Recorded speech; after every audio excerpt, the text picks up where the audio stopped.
Joe, a living Texas legend, an icon on the streets of San Antonio. You better cool it and do it right. R-I-G-H-T. He would always refer to himself as being alone. Yeah, that's what I said. I said, better cool it and do it right. The lone wolf. You really don't know where he came from.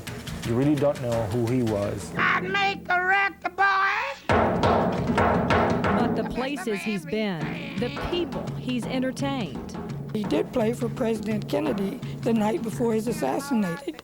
She's Bongo Joe's biggest fan, his most trusted groupie, his best friend since the 60s. Very, very best. I listened like by myself. And then I said, I got brave. I asked him, I said, can I come back tomorrow night and bring a tape recorder? And he said, yep. He said, I guess so. And they're still making history in San Antonio. But where is Bongo Joe?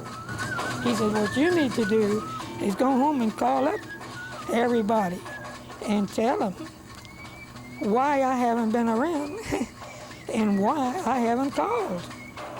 And he said, you need to do that tonight.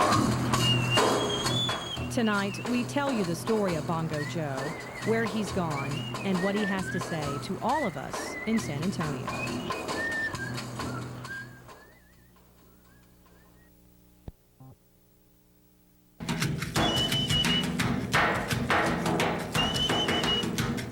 Bongo Joe, San Antonio's street side icon. Everybody has a story about Bongo Joe.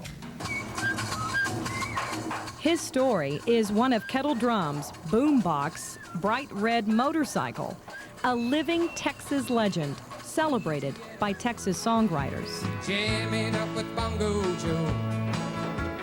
He was that unknown entity, the savage, the primitive person that we're all afraid of. But then once you get close to them, you realize that he's the gentle giant. And that basically you were just afraid of the fact that he's different.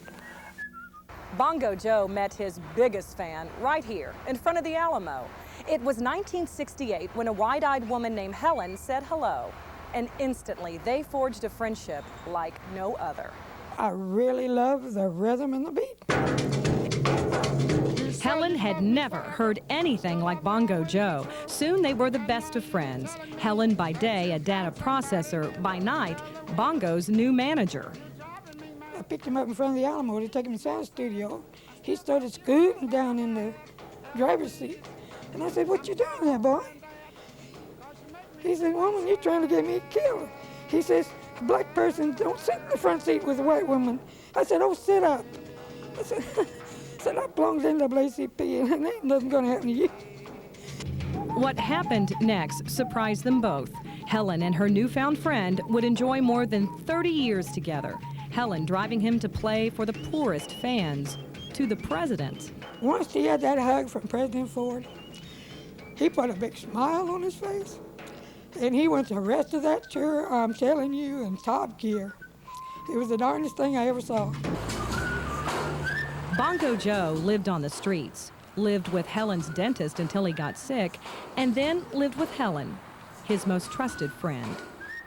His name is George Coleman, who tonight is gravely ill, hospitalized, suffering kidney failure among other serious illnesses. A man with no living relatives who has asked his dear Helen to tell everyone why he hasn't been able to play or place a phone call. We're hoping for miracles. Helen hopes doctors are wrong, that Bongo Joe will recover. He is a San Antonio legend whose legacy is more soul than music. Cool it and do it right. His famous saying is, I'm not going to let anyone come between me and my people. Katie Kiefer, News 4, San Antonio.